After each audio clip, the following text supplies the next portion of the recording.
함께 보실 할 말씀은 신약성경 요한 3서입니다. 서신서 요한 3서 배우는 날인데 짧지만 다 읽진 않고 1절부터 4절까지만 봉독하겠습니다. 신약성경 요한 3서 1절부터 4절까지 말씀, 신약성경 396쪽 전후를 보시면 되겠습니다.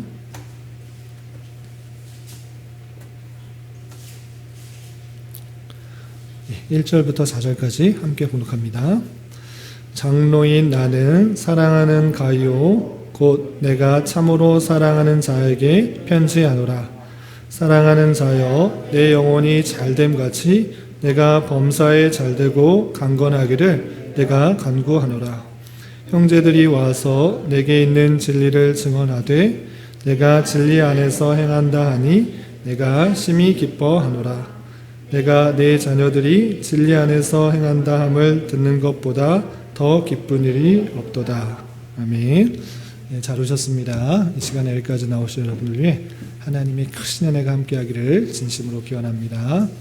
네, 형식과 습관에 따라 잊지 말고 하나님께서 우리에게 주신 말씀인 성경을 잘 배우겠다. 내가 이 말씀을 잘 배워서 하나님께서 기뻐하는 자녀가 되겠다라는 그런 마음으로 이 자리에 있기를 바라고, 그냥 아무 생각 없이 왔다가 돌아가면 아무것도 남지 않는 것이 아니라 많은 것을 다 알 수는 없어도 내게 주시는 말씀, 내게 필요한 말씀, 꼭 외워야 될 것, 알아야 될 것을 한 개, 두 개씩은 꼭 담아서 머릿속에 잘 익히고 또한 실제로 잘 적용할 수 있는 우리가 되었으면 좋겠습니다. 예, 서신서들의 배경, 이제 20번째 서신을 배우고 있습니다. 이제 21번째 서신인 유다서, 다음 주에 배우는 유다서만 배우면 서신서는 다 끝나게 됩니다.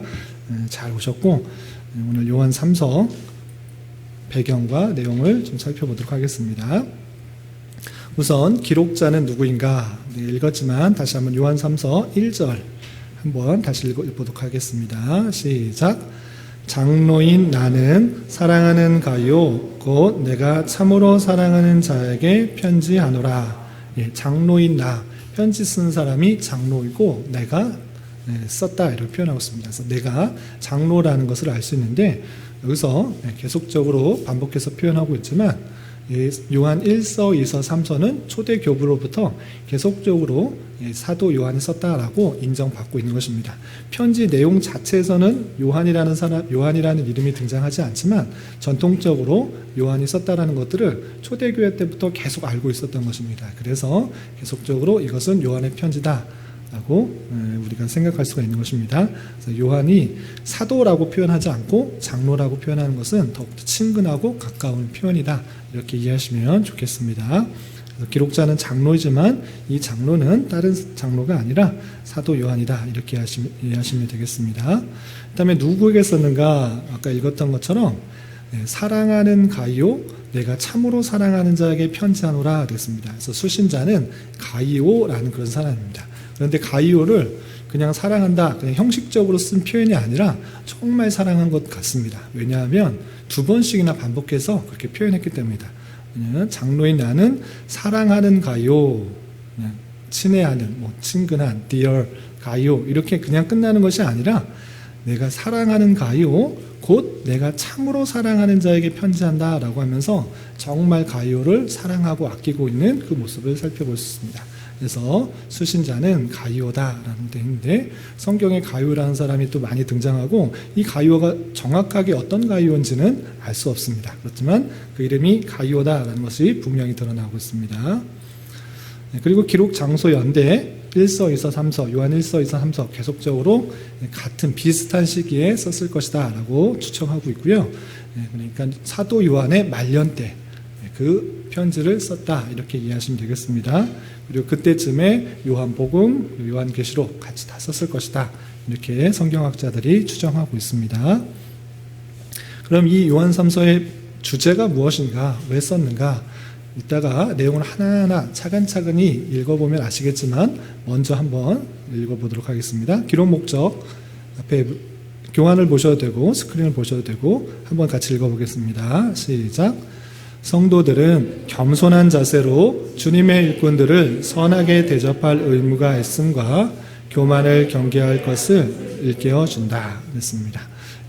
가이오에게 하는 말씀이지만 그냥 가이오에게 혼자에게만 해당되는 그런 말씀이 아니라 오고 오는 세대의 성도들에게 같이 읽고 또 교훈받도록 하는 내용이기 때문에 성도들은 겸손하게 주님의 일꾼들을 선하게 대접해야 될 것이고 또 교만하게 행동하지 말라라는 그런 주제가 담겨 있습니다. 정말 그러한가? 조금 이따 내용을 차근차근히 한 절 한 절 살펴보도록 하겠습니다.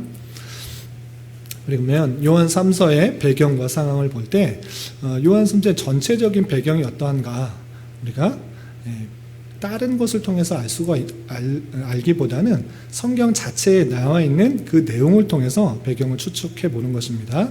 그런 방식으로 요한 3서에 표현되어 있는 그 글귀를 한 절 한 절 보면 이 요한 3서의 수신자 또는 발신자 그리고 지금 벌어지고 있는 상황을 알 수가 있는 것입니다. 그것들을 하나하나 살펴보도록 하겠습니다. 첫 번째 발신자, 편지를 보내는 사람과 그 함께 있는 교회의 상황은 어떠한가 그 내용을 살펴볼 수 있는데 첫 번째로 내용을 가만히 읽어보면 편지를 보내는 사람 그리고 그 함께 있는 사람들이 어느 정도 규모가 있고 제도를 갖고 있는 그런 교회라는 것을 알 수 있습니다. 왜냐? 장로라는 표현이 있고 또 형제들 혼자 있는 것이 아니라 장로 혼자 있는 것이 아니라 형제들이 있고 여러 친구가 있는 것을 알 수 있습니다. 그것을 통해서 아주 혼자 있는 교회가 아니라 어느 정도 규모가 있고 또 장로를 세우는 그런 정도의 제도적 교회라는 것을 알 수 있습니다.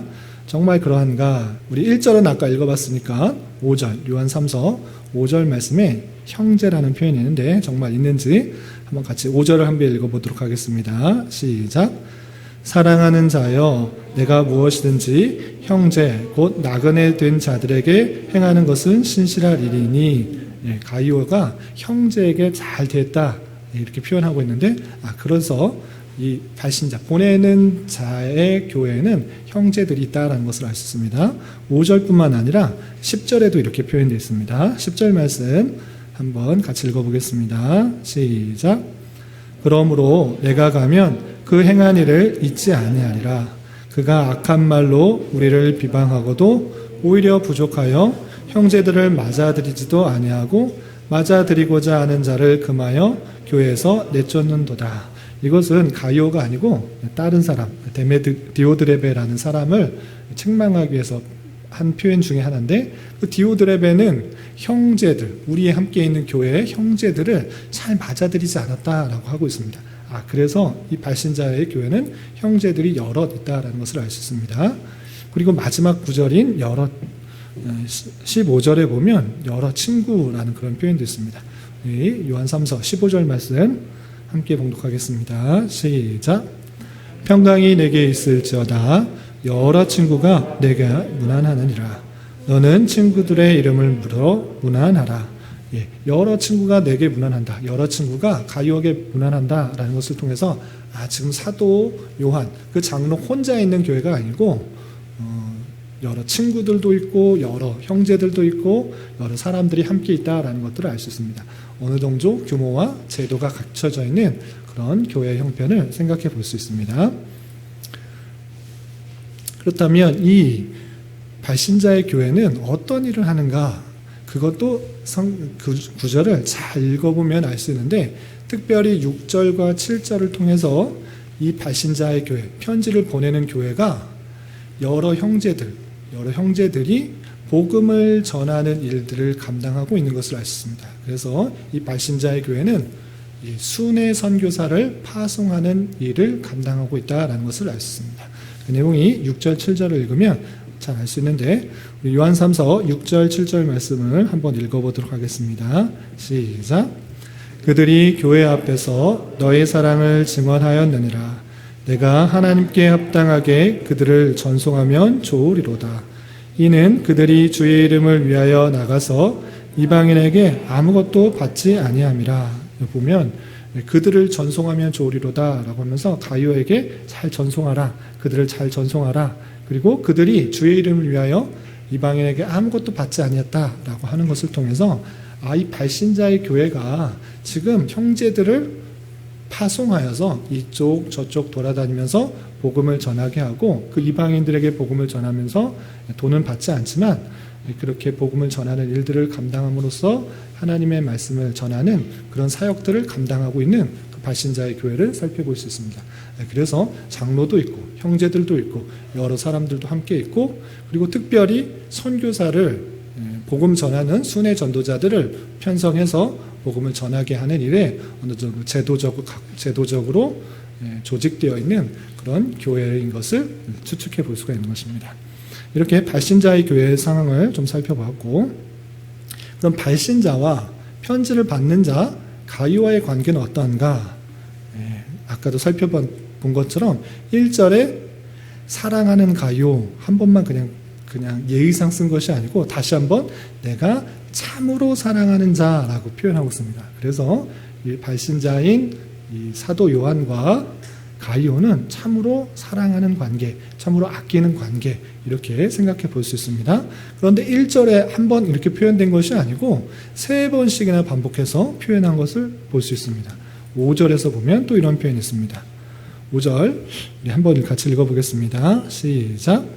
사랑하는 자여 내가 무엇이든지 형제 곧 나그네 된 자들에게 행하는 것은 신실한 일이니, 가요를 부를 때 가요여 이렇게 부르지 않고 사랑하는 자여라고 부르고 있습니다. 그만큼 친근하게 대할 뿐만 아니라 사랑의 관계를 표현하고 있는 것입니다.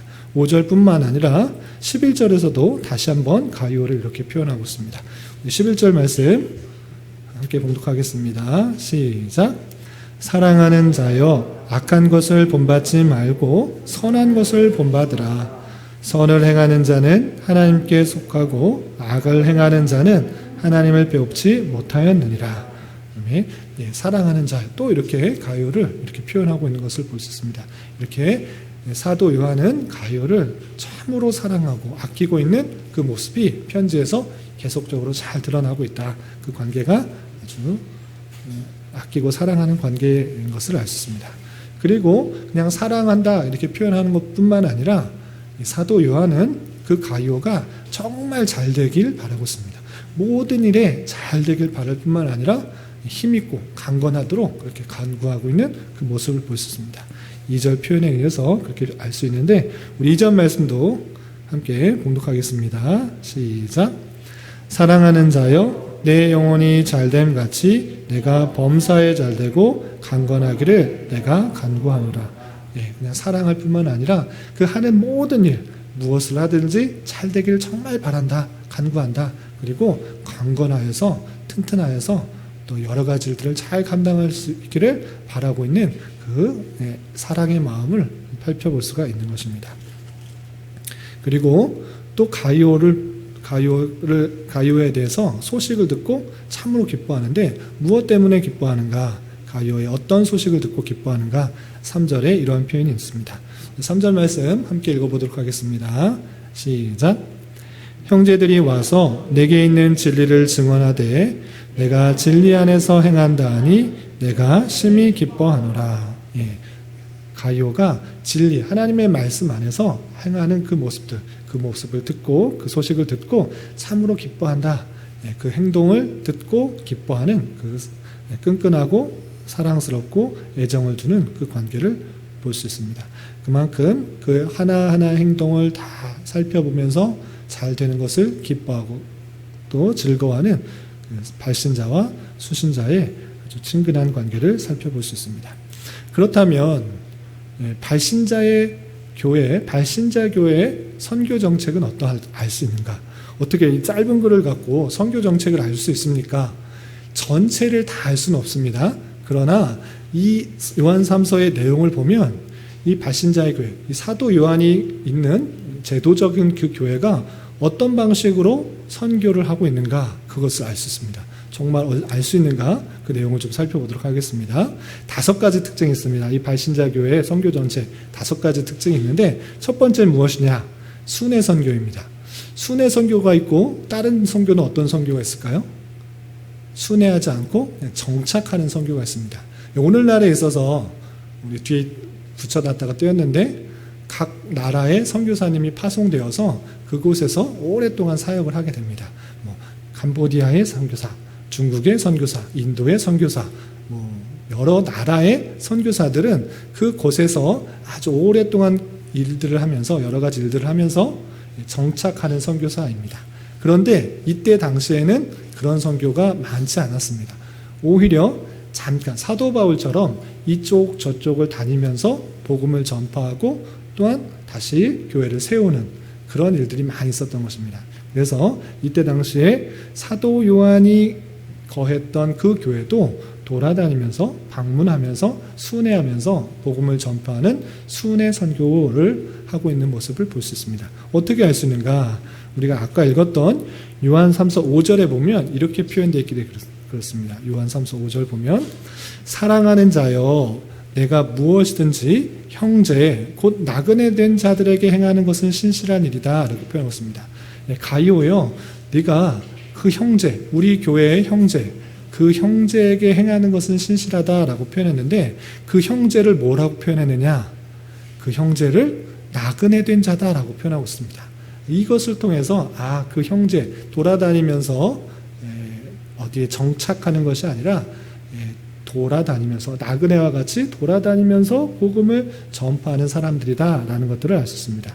그리고 요한3서 5절만 표현된 것이 아니라 7절에서도 이런 표현이 있기 때문에 이 발신자의 교회는 순회 선교를 하고 있다라는 것을 알 수 있습니다. 요한 3서 7절에 보면 이는 그들이 형제들이 주의 이름을 위하여 나가서라는 그런 표현을 통해서 가만히 있는 선교가 아니라 계속적으로 나가고 또 나그네와 같이 돌아다니는 그런 선교를 하고 있구나를 알 수 있습니다. 첫 번째 선교 정책은 순회 선교 또는 방랑 선교인 것입니다.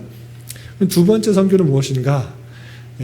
이때 당시에 복음을 전파할 대상은 이방인만 있는 것이 아니었습니다. 이방인뿐만 아니라 유대인도 복음을 전해야 했습니다. 왜 그랬을까요?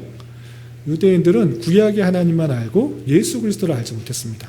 구약의 율법을 잘 지키려고 여러 가지 제사 제도를 또는 율법 제도를 잘 지키려고 하는 그런 모습들이 많았기 때문에 초대 교회의 사도들과 속사들, 그 뒤에 복음 전파를 받은 사람들은 이방인들뿐만 아니라 유대인들에게도 복음을 전해야 했던 것입니다. 그런데 이 발신자의 교회는 유대인들, 아직 예수 그리스도를 알지 못하는 유대인들에게 복음을 전한 게 아니라 이방인에게 전했다라는 것을 알 수 있습니다. 어떻게 하느냐?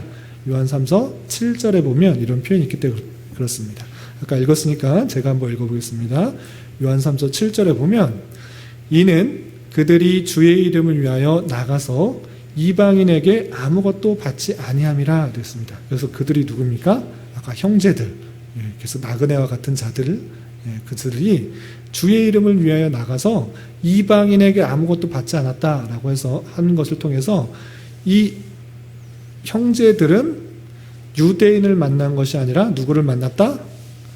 이방인을 만났다. 그리고 이방인한테 복음을 전했으니까 돈을 달라 이렇게 하지 않았다. 그래서 이방인을 만났고 이방인에게 아무것도 받지 않았다라는 것을 알 수 있습니다. 그래서 이 발신자의 교회, 사도 요한이 거하는 그 교회는 이방인들에게 복음을 전하고 있는 이방인 선교에 초점을 맞춘 것을 알 수 있습니다. 그리고 세 번째, 헌신 선교. 선교는 다 헌신이지만 특별히 자신이 드러나려고 하는 것이 아니라 오직 주의 이름을 위하여 선교하고 있는 그 모습을 볼 수 있습니다. 우리가 읽었던 7절을 보면 이는 그들이 주의 이름을 위하여 나가서라는 표현이 있습니다. 자신의 열심 이런 것들을 드러내는 것이 아니라 오직 주의 이름을 위하여 하는 하나님을 위하여 내 자신을 헌신하는 그 모습들이 잘 드러나고 있는 것입니다.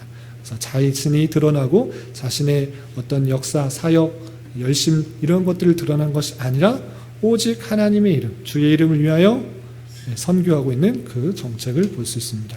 그리고 네 번째 특징, 사도 요한의 교회의 선교 정책은 무보수 선교입니다. 돈을 받고 헌금을 받아서 그것을 가지고 선교할 수도 있습니다. 선교하는데 복음 전파하는데 돈이 생기기가 쉽지가 않은 것입니다. 그래서 이쪽 교회에서 또 헌금을 받아서 또 사역을 하고 그런 방법도 있습니다. 그러나 이 교회의 선교 정책은 무보수로 선교하는 것, 자비량으로 선교하는 그 정책을 확고하게 가진 것을 볼 수 있습니다. 교회에서 헌금을 걷어서 선교하는 것이 아니라 아무 헌금도 받지 않고 가진 것으로 또는 일을 함으로써 돈을 생겨서 그것으로 선교를 하고 있는 것을 볼 수 있습니다. 왜냐하면 아까 읽었던 7절에 보면 이방인에게 아무것도 받지 아니하였다라는 그 표현을 통해서 선교를 할 때 이방인에게 전했을 뿐만 아니라 오직 주님을 위해서 전했을 뿐만 아니라 아무런 대가를 받지 않는 그 모습 가운데 선교를 감당하고 있는 발신자 교회의 선교 정책을 볼 수 있습니다. 그리고 마지막으로 선교를 하는데 어떤 건물을 세우고 어떤 일을 해놓고 업적 중심의 그런 선교를 한 것이 아니라 상황을 상황을 확인하고 보고를 받는 그런 보고 중심의 선교를 하고 있음을 볼 수 있습니다. 왜냐하면 3절과 6절의 표현을 통해서 그 형제들이 나그네와 같이 순회 전도를 하고 있는 순회 선교를 하고 있는 형제들이 계속적으로 교회에 돌아와서 사도 요한이 있는 그 교회에 돌아와서 어떻게 되고 있다라는 것들을 계속 알려주는 것입니다. 그래서 이 발신자 교회는 보고 중심의 선교를 하고 있다는 것을 알 수 있습니다. 그 내용이 3절과 6절에 이렇게 표현됐습니다. 우리가 아까 읽었으니까 제가 한번 읽어보겠습니다. 요한 3서 3절을 전반절에 보면 형제들이 와서 내게 있는 진리를 증언하되 라는 표현이 있습니다. 형제들이 누구입니까? 아까도 계속적으로 됐듯이 그 교회, 발신자의 교회, 사도 요한이 함께 있는 그런 교회의 성도들인데 그 성도들이 형제들이고 그 나그네와 같이 계속 돌아다니면서 복음 전파를 하고 있는 것입니다. 그런데 그 형제들이 와서 사도 요한에게 와서 진리를 증언하되 라고 표현하고 있습니다. 그 사람이 와서 보고를 하고 있구나 라는 것을 알 수 있습니다. 그리고 그 보고를 들었는데 형제들이 특별히 가이오가 진리 안에서 행한다라는 소식을 듣고 기뻐했다라는 그런 표현인 것입니다. 그래서 이 발신자의 교회는 보고 중심의 선교를 하고 있다라고 할 수 있습니다. 그리고 6절에서 보면 이런 표현이 있습니다. 6절 보면 아까 읽었기 때문에 제가 한번 읽어보면 그들이 교회 앞에서 너의 사랑을 증언하였다라는 그런 표현이 있습니다. 그래서 형제들, 나그네와 같이 순회 전도를 하고 있는 그 형제들이 교회 앞에 와서 너의 사랑을 증언하였다. 교회 앞에 와서 가이오는 성제들을 잘 사랑하고 있고 진리에서 잘 행동하고 있습니다 라고 알려주고 있는 것입니다. 그것을 통해서 이 형제들이 복음 전도자들이 보고 중심 어떻게 행동하는지를 잘 확인하고 나서 교회 앞에서 알려주고 또 보고하는 그런 형식의 선교를 하고 있다는 것들을 알 수 있습니다. 이렇게 발신자의 교회의 선교 정책, 선교하는 방식이 짧은 글이지만 생각할 수 있다는 것입니다. 그래서 그냥 요한 3서를 쭉 읽으면 핵심적인 몇 개 구절만 알고 넘어가기가 쉬워요. 아주 짧은 글이기 때문에. 그러나 자세히 보면 그런 것들을 생각할 수 있다. 이것들 염두에 두고 읽으면 훨씬 더 풍성하게 요한 3서가 이해될 것이고 또 적용이 될 수 있으리라 생각됩니다.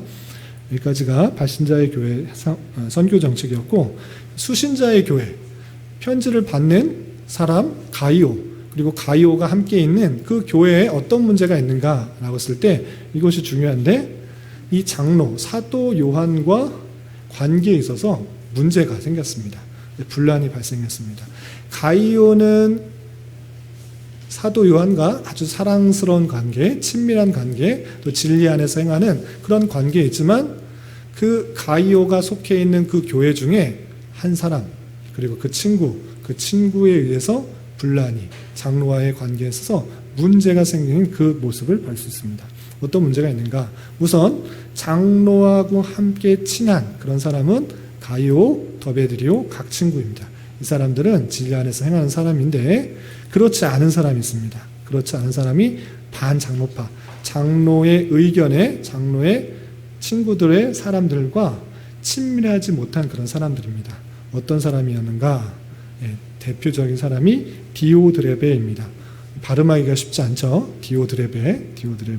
이 디오드레베라는 사람이 장로, 사도 요한의 선교 정책에 반대를 하고 잘 따르지 않고 분란을 만들었던 것입니다. 어떤 분란을 만들었는가? 요한 3서 9절 10절 말씀을 다시 한번 읽어보도록 하겠습니다. 시작. 내가 두어 자를 교회에 썼으나 그들 중에 으뜸되기를 좋아하는 디오드레베가 우리를 맞아들이지 아니하니 그러므로 내가 가면 그 행한 일을 잊지 아니하리라. 그가 악한 말로 우리를 비방어도 오히려 부족하여 형제들을 맞아들이지도 아니하고 맞아들이고자 하는 자를 금하여 교회에서 내쫓는도다. 예, 반장로파가 있는데 그 반장로파는 어떻게 했는가? 으뜸되기를 좋아해서 나뿐만 아니라 형제들을 맞아들이지도 않고 있는 그 모습을 볼 수 있습니다. 그리고 악한 말로 우리를 비방하고 그것도 부족하여서 그 형제들, 순회 전도하고 있는 그 형제들을 맞아들이지도 아니하고 그리고 맞아들이려고 하는 그런 성도가 있으면 그 사람들을 교회에서 내쫓는 그런 모습을 보입니다. 아주 으뜸되게 해서 나와 다른 생각을 갖고 있는 사람들을 금하여 쫓는 그 아주 좋지 못한 모습을 보이고 있는 것입니다. 이런 수신자 교회의 상황을 볼 수 있습니다. 그리고 요한 3서에 특징이 있는데 세 가지 특징, 짧아서 특징을 할 것도 많지 않지만 그래도 세 가지로 요약을 해봤습니다. 첫 번째, 219개의 단어로 이루어진 가장 짧은 성경이다. 성경 상식으로 알아두시기 바랍니다. 성경에서 가장 긴 성경은 어떤 성경일까요? 이사야? 시편. 예, 시편. 예, 가장 짧은 성경은 요한 3서. 예, 앞에 써 있는데 가장 짧은 성경이 요한 3서입니다. 가장 긴 거는 시편. 짧은 것이 요한 3서입니다. 그러면 조금 어려운 거. 구약 성경 중에 가장 짧은 것은 무엇일까요? 이거 모르셔도 되는데 중요한 건 아니지만 네? 여호수아? 나훔보다 더 짧은 게 네? 말라기보다 짧은 게 오바댜가 구약에서는 제일 짧고 신약에서는 제일 짧은 게 요한 3서. 그러면 오바댜하고 요한 3서하고 어떤 게 더 짧다고요? 요한 3서가 더 짧습니다. 그럼 요한 3서보다 첫 번째가 제일 짧은 게 요한 3서고 그 다음 짧은 게 뭘까요? 요한 2서. 요한 3서, 요한 2서입니다. 이건 중요하지 않지만 그냥 성경의 그냥 상식 정도로 알아두시면 되고 이게 요한 3서가 가장 짧게 됐다. 그런데 우리나라 성경은 좀 다릅니다.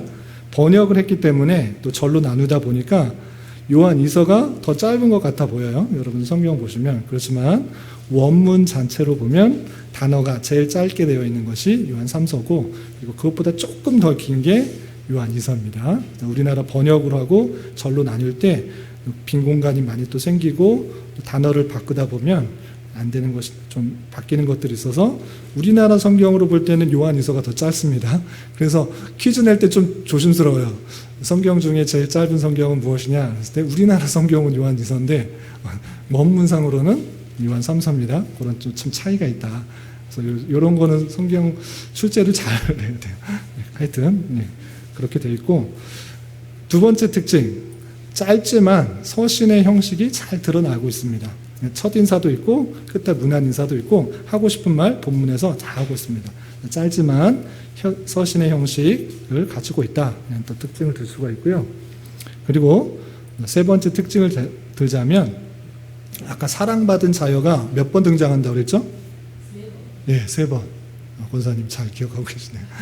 3번 등장하고 나서 또 그 사랑하는 자여, 사랑받은 자여 이렇게 말한 다음에 꼭 하고 싶은 말을 하나씩 붙이고 있는 것입니다. 그래서 3번의 호칭과 함께 3명의 인물이 등장하면서 하고 싶은 말들이 드러나고 있다. 이렇게 외우시면 더 요한 3서를 외우기, 이해하기가 쉽습니다. 그래서 사랑받은 자여 하면서 어떤 얘기를 하고 또 사랑하는 자여 하고 어떤 이야기를 하고 또 사랑하는 자여라고 하면서 어떤 얘기를 인물을 들어가면서 설명하고 있다. 이렇게 외우시면 요한 3서를 이해하는 데 도움이 될 것입니다.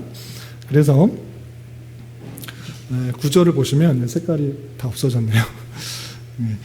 1절에서는 문안인사, 첫 도입, 수신자, 발신자가 나오고, 그리고 2절부터 4절에서는 사랑하는 자여의 첫 번째 가이오에 대해서 나오고, 5절부터 10절에서는 두 번째 인물인 디오드레베, 그리고 세 번째는 사랑하는 자여 하면서 11절, 12절에서는 데메드리오가 나옵니다. 이 디오드레베, 데메드리오 상당히 이름도 비슷하고 어려워서 헷갈릴 수 있는데 차이를 잘 보시기 바랍니다. 그리고 13절, 15절에서는 편지글이기 때문에 끝인사를 문안인사로 종결하고 있는 그 모습을 볼 수 있습니다. 그래서 가이오, 드레베, 디오드레베, 데메드리오 이 세 사람을 인물이 등장하고 그것에 따라서 하고 싶은 말을 하고 있다. 이렇게 이해하시면 되겠습니다. 그래서 첫 번째 도입 1절에서는 아까 살펴본 것과 같이 발신사, 수신자가 잘 드러나고 있습니다. 그래서 발신자는 장로인 나, 사도 요한이라고 했고요. 수신자는 참으로 사랑하는 가요, 이 가요라는 성도라는 것을 알 수가 있고요. 그리고 간구는 내 영혼이 잘됨 같이 내가 범사에 잘되고 강건하기를 내가 간구한다 라고 하면서 문안 인사 겸 정말 사랑하는 자에게 모든 일이 잘 되기를 원한다. 너 영혼이 구원을 받고 또 하나님 앞에 속하여서 잘 된 것과 같이 모든 일, 범사에 잘 되길 바라고 네가 영육간에 강건하기를 바란다 라고 하면서 간구의 내용이 앞에 있는 것입니다. 그리고 이 가이오에 대해서 첫 번째 사랑하는 자, 이 가이오에 대해서 표현할 때 가이오의 선행을 칭찬하고 있습니다. 가이오가 어떤 선행을 했는가 여러 가지 것들이 있는데 먼저 3절에서 보면 우리 아이가 읽었으니까 제가 그냥 설명하겠습니다. 형제들이 와서, 형제들이 아까 누구라고 그랬죠? 사도 요한이 함께 있는 그 교회의 순회 전도자들입니다.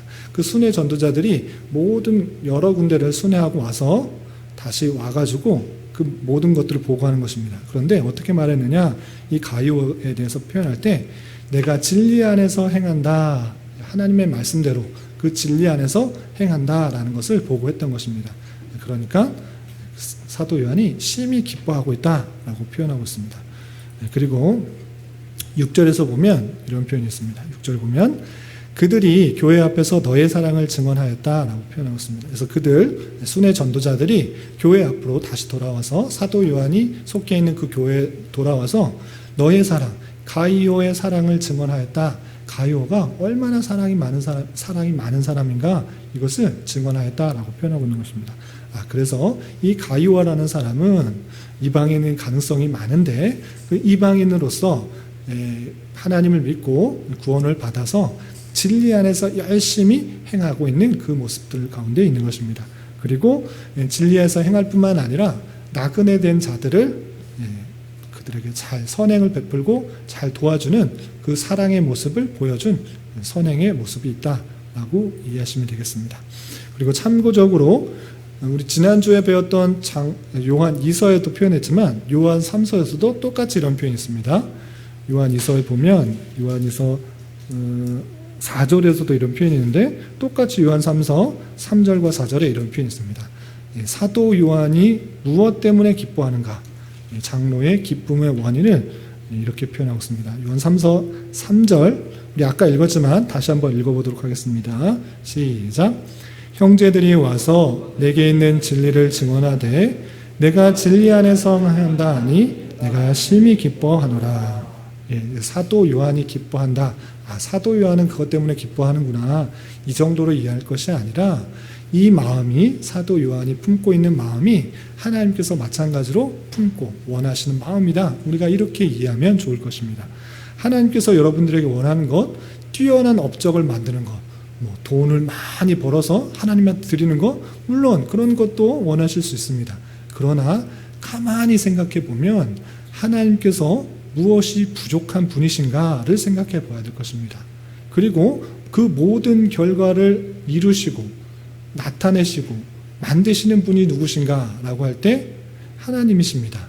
그러니까 우리가 어떤 것을 행할 때 일의 결과를 가지고 나타나는 것, 그것보다는 하나님께서 어떤 것이 부족해서 그것을 받으시는 것이 아니고 정말 성도들에게 원하는 것이 무엇인가, 그것을 잘 알아야 되는데 그것이 무엇인가 라고 할 때 진리 안에서 행하는 것이라는 것입니다. 여러분들이 물론 높은 자리, 대통령이 되고 또는 회사 사장이 되고 어떤 높은 자리에 큰 일들을 할 수 있습니다. 그런 것 좋은 것입니다. 물론 기쁜 일이고 하나님께서 그런 일들을 주셨을 때 그것을 통해서 선한 일들을 할 수 있으면 아주 좋습니다. 그러나 모든 사람이 다 대통령이 되고 모든 사람이 다 회사 사장이 되고 그렇지 않을 수도 있는 것입니다. 그렇게 다 높은 자리에 되는 것이 중요한 것이 아니라 어떤 위치에 있든지 간에, 잘 들으세요, 어떤 자리에 있든지 간에 하나님 말씀대로 행하는 것, 그것이 정말 중요하다라는 것입니다. 하나님께서 주신 달란트, 능력들은 다 다르기 때문에 지혜가 많아서 똑똑해서 리더십이 많아서 높은 자리에 올라갈 수도 있지만 그렇지 않을 수도 있는 것입니다. 그것 때문에 나는 좌절하고 이렇게 될 것이 아니라 주신 자리에서 하나님께서 주신 말씀, 진리의 말씀이 무엇인가 되돌아보고 그것을 행하는 것, 그것이 참으로 귀하다, 이렇게 생각할 수가 있어야 될 것입니다. 그래서 내가 주어진 자리에서 진리, 하나님께서 뜻하신 것이 무엇인가를 잘 살펴 그것을 행하는 것, 그것이 하나님께서 기뻐하시는 일이다, 이렇게 생각할 수가 있어야 될 것입니다. 그리고 4절에 보면 장로가 참으로 가장 기뻐하는 것이 무엇인가를 이렇게 표현하고 있습니다. 4절 보면 내가 내 자녀들이 진리 안에서 행한다 함을 듣는 것보다 더 기쁜 일이 없도다 라고 표현하고 있는 것입니다. 가장 큰 기쁨이 무엇인가? 다른 것에 있는 것이 아니라 진리 안에서 행한다, 이것이 참으로 기쁘다, 가장 기쁘다, 이라고 표현하고 있는 것입니다.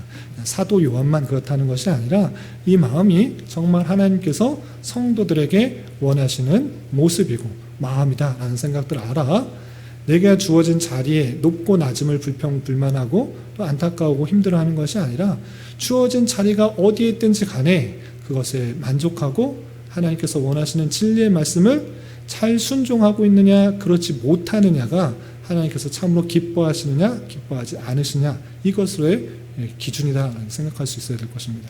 그러니까 모든 사람이 다 대통령이 되고 높은 자리에 올라가서 그것을 하나님께서 기뻐하시는 것이 아니라 그것은 하나님께서 원하시는 사람을 올려 쓰시는 것이고, 대통령이 돼서 불의를 행하는 것보다 내 주어진 그 자리에서, 회사원에서, 직장에서 작은 일을 맡고 있지만 그 안에서 진리의 말씀대로 잘 살아가는 것, 그것을 정말 더 기뻐한다라고 생각할 수 있어야 될 것입니다.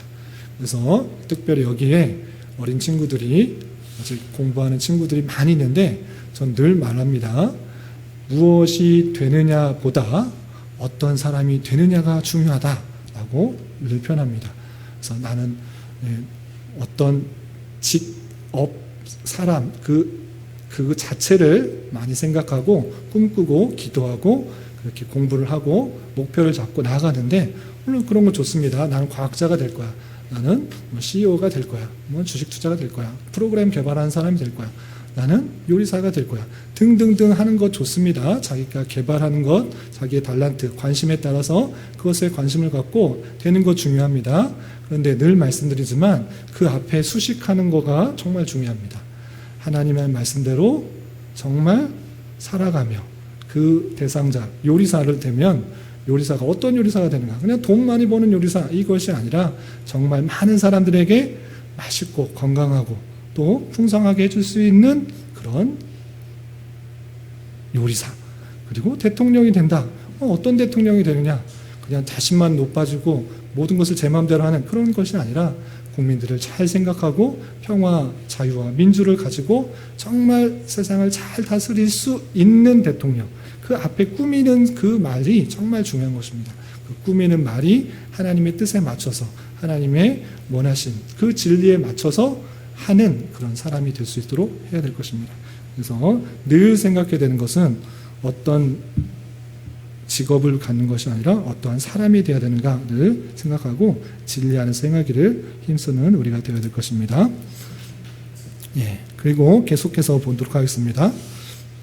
그리고 사랑하는 자여라고 하면서 또 가요에 대해서 쭉 설명하고 있는데 그 가룟에 대해서 이렇게 권면을 하고 있습니다.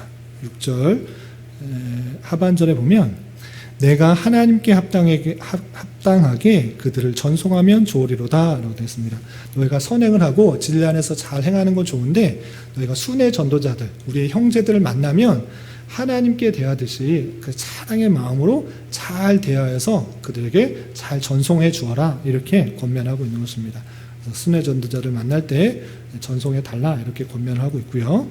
그리고 두 번째 사랑하는 자여라고 하면서 또 디오드레베에 대해서 또 쭉 설명하고 있는데 이 디오드레베의 모습을 갖지 말고 잘 선행을 해라라는 표현으로 하고 있는데 9절 10절에 아까 읽었던 것처럼 이 디오드레베는 악한 모습을 보이고 있습니다. 어떤 악한 모습을 보이느냐? 첫 번째로 으뜸되기를 좋아한다라는 표현이 있습니다. 교회 안에서 으뜸되기를 좋아하는 것, 이거 상당히 조심스러운 것입니다. 그래서 이 디오드레베는 이 형제들, 사도 요한뿐만 아니라 순회 전도자들을 맞아들이지 않았어요. 왜? 가만히 보니까 사도 요한이 예수님의 제자이기도 하고 또 예수님의 제자로부터 나온 순회 전도자들이 자신의 교회 안에서 내가 기득권을 좀 가지고 있고 뒤에 일도 살펴보면 성도들을 쫓아낼 정도의 어느 정도 권한을 갖고 있는 사람입니다. 그런데 그것에 만족하지 않고 이 사도 요한이 와서 또는 순회 전도자들이 와서 이렇게 해라 저렇게 하라 또 진리는 이것이다 이렇게 행동하라 이런 모습이 보기 싫었던 것입니다. 그래서 디오드레베는 이 사도 요한과 형제들을 맞아들이지 않았습니다. 그래서 교회 안에서 으뜸되기를 좋아하는 것 상당히 조심스럽게 생각해야 됩니다. 예수님께서도 제자들에게 누누이 강조했다시피 성도는 하나님께 받은 사랑을 받은 자로서 그 사랑을 전하는 자로서 있고 성도를 섬기는 자로서 이 땅에 오셨다는 것처럼 우리도 성도를 섬기는 자가 되어야 되는 것입니다. 나보다 늦게 교회에 왔으니까 나보다 잘 성경을 잘 모르니까 내가 더 높다. 내가 성경 공부 많이 했고 교리 공부 많이 했으니까 내가 더 높다. 이런 거 전혀 아닙니다. 하나님께서 은혜를 주셔서 먼저 예수님을 믿게 하고 성경 공부를 더 많이 하게 하고 또는 교리 공부를 많이 하게 했으니 아직 혹 잘 모르는 사람들이 있으면 그를 섬기고 그가 잘 알 수 있도록 도와주는 것이지 으뜸되는 것, 더 높아지는 것 절대 아니다.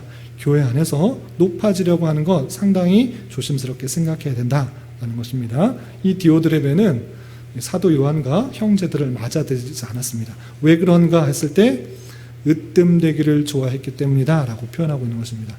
그래서 교회 안에서 내가 으뜸이다, 높다 이런 생각을 하지 않는 것이 중요하다고 생각할 수 있어야 됩니다.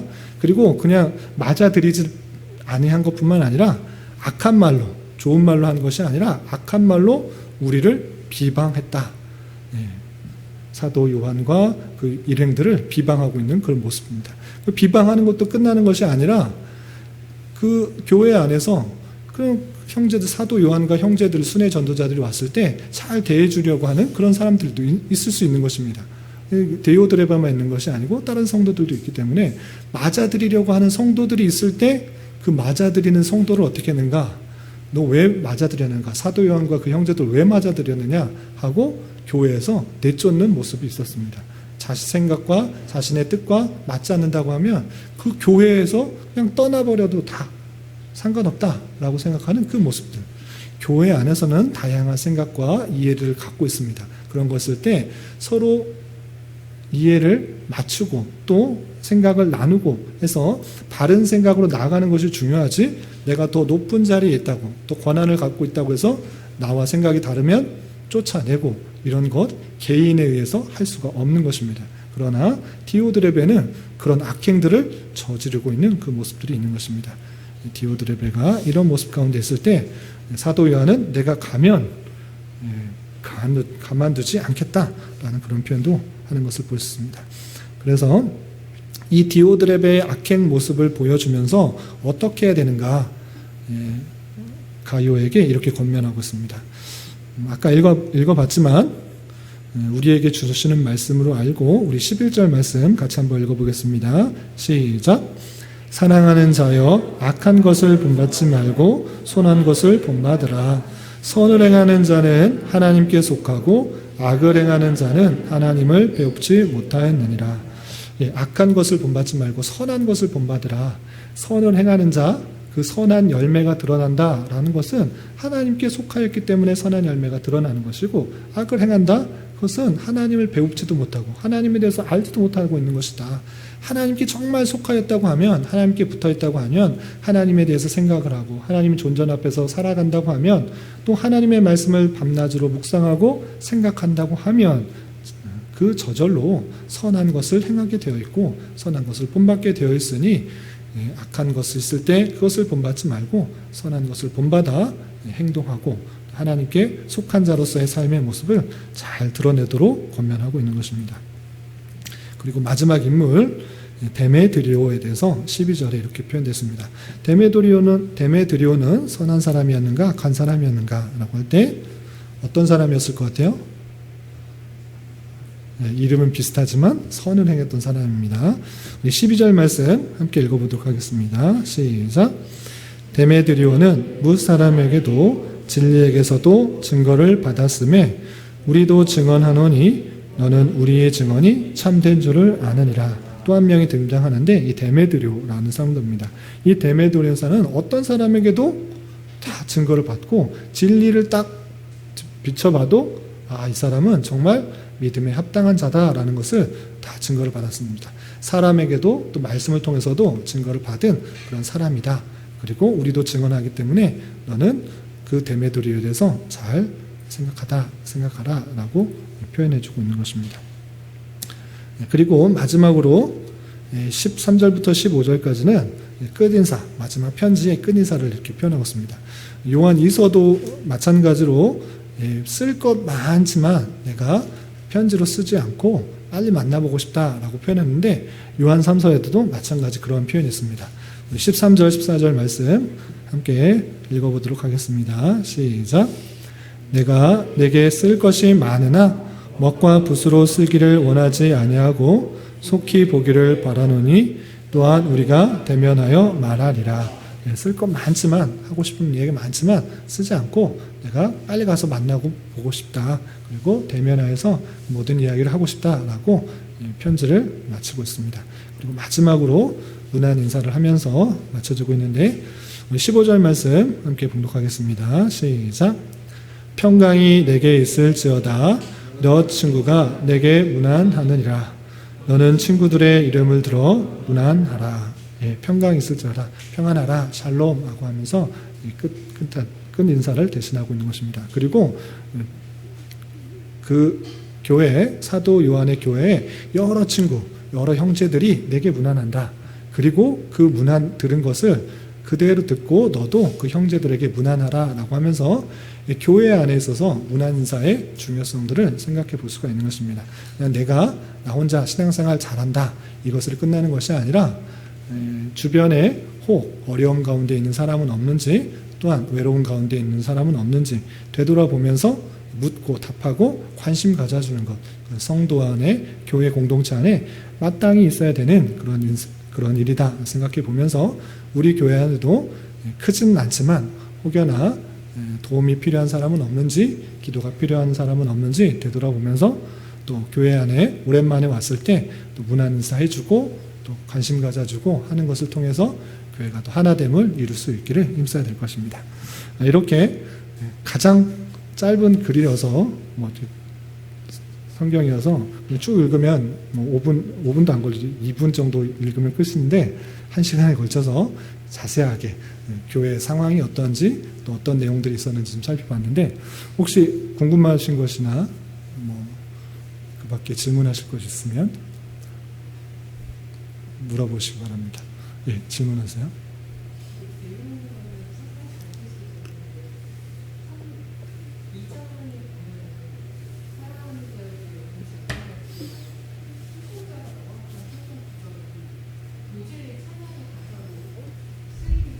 네.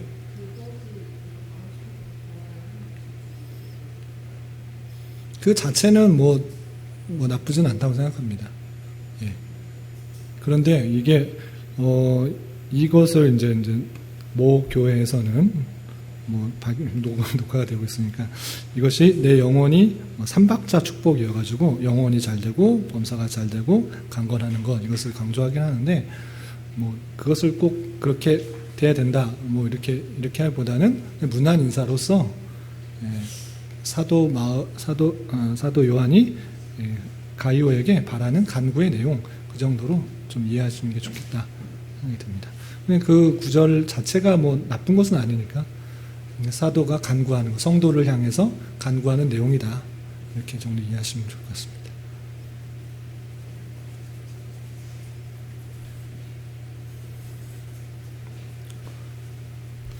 시온이 잘 이해했어요? 어려운 거 없었어요? 사람이 눈이 마주쳐서 질문하는 거예요? 아니면 그냥 본 거예요? 없어요? 네. 예, 그러면 정리를 하자면 순회 전도하는 그런 사람들이 이때 당시에 있었는데 그런 사람들이 돈을 바라고 부를 가지려고 그렇게 전도했던 것이 아니고 오직 하나님의 이름을 위하여 하나님의 영광을 위하여 복음을 전했던 그런 사람이었는데도 불구하고 그런 사람들의 모습들을 잘 대해주지 못하고 성도로서 그 사람들을 잘 사랑으로 대해주고 넉넉하게 대해주고 그렇게 대해야 되는데 으뜸되기를 좋아했던 디오드레베는 자신의 생각과 다르고 뜻과 다르고 자신이 높아지는 것이 막아진다고 하면 교회를 막 해치는 그런 모습들이 일어나는 것을 통해서 우리 아까 주제에서도 본 것과 같이 그런 겸손한 자세로 주님의 일꾼들에게 선하게 대접할 의무가 있다는 것을 생각해보고 또 교회 안에서 늘 겸손하게 으뜸되는 것이 아니라 섬기는 자세로 성도들을 또 섬겨야 될 것이고 아까 제가 많이 강조한 것처럼 하나님께서 무엇을 정말 기뻐하실까라고 할 때 진리 안에서 행하는 그것을 가장 기뻐하신다라는 생각을 가지고 어디에 있든지 간에 무엇을 하든지 간에 하나님의 말씀 안에서 살아가기를 힘쓰는 자가 되어야 될 것입니다. 이런 은혜가 저와 여러분 우리 모두에게 있기를 진심으로 기원합니다. 기도하겠습니다. 하나님 아버지 감사합니다. 오늘 요한 3서의 내용을 통하여서 가이오의 선행과 또 디오드레베의 악행 그리고 데메드리오의 선행들을 모습을 보면서 우리가 이 땅에 교회를 이루어서 어떠한 자세로 살아가야 될지 교훈받았습니다. 하나님 진리의 말씀을 잘 분별하게 하시고 그 말씀 가운데 살아가길 힘쓰게 하시고 내가 많이 배우고 또 많이 안다는 것으로 인하여서 으뜸되기보다는 그 아는 것을 성도를 섬기며 성도를 세우는데 힘쓰는 자 되게 하시고 또 복음 전하는 사역자들을 위해서 애를 쓰며 또 사랑으로 섬기며 함께 나눌 수 있는 그런 마음도 허락하여 주시옵소서. 또 여러 가지 형편 가운데 어려운 성도들이 있지는 않은지 되돌아보고 문안하며 교회 공동체의 하나됨을 이루게 하시고 그것을 통해서 교회가 더욱더 주님께서 원하시는 모습으로 세워져 갈 수 있도록 인도하여 주시옵소서. 돌아오는 주일에는 감사주일로 보내려고 합니다. 한 해를 되돌아보면서 주님께서 이루어신 또 인도하신 그 은혜들을 생각해보며 진실로 감사하는 주일이 되게 하시고 또 성도들과 함께 그 감사를 나눌 수 있는 은혜의 시간이 될 수 있도록 오후 시간도 주장하여 주시옵소서. 예수님의 이름으로 감사히 기도드리옵나이다. 아멘.